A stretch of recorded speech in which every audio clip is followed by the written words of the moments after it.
I leave you today with the thought here this morning of whom are you serving? Are you falsely living for yourself, assuming that you are in charge of your own life? Or are you serving a greater purpose of Christ Jesus, who died for you, who suffered the most painful death, the most torturous death known to mankind, for you out of love, a man who gave his life out of love for you?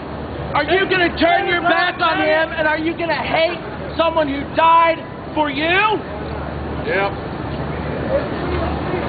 We look here today, and not many of us here are willing to jump in front of a bullet for someone we don't know. I know a bunch of you here today would not jump in front of a bullet for me. You may hate me. I love each and every one of you because I care about you. And I just like Jesus care about your soul and where it's going to end up. That's why we're here today.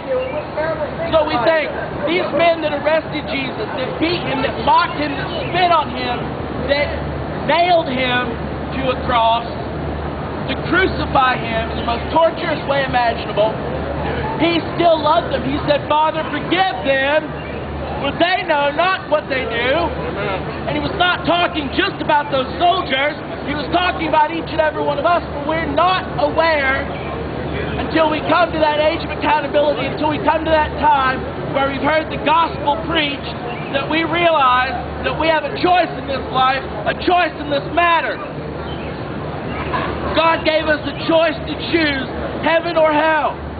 And God would suffer it that no man, woman, boy, girl, and child ever ends up in that place, because they have the choice to choose. It's the easiest, freest thing you could ever do, is choose Christ over hell, over sin, to turn away from the things of this world, and God would take those desires from you. So I beseech you today, examine your heart, examine your life. Are you living for God, a power greater than yourself? Or are you living in condemnation, shackled by sin, on your way to hell?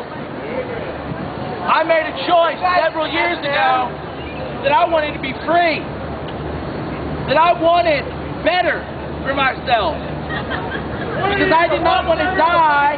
I did not want to be shackled in sin. I love freedom.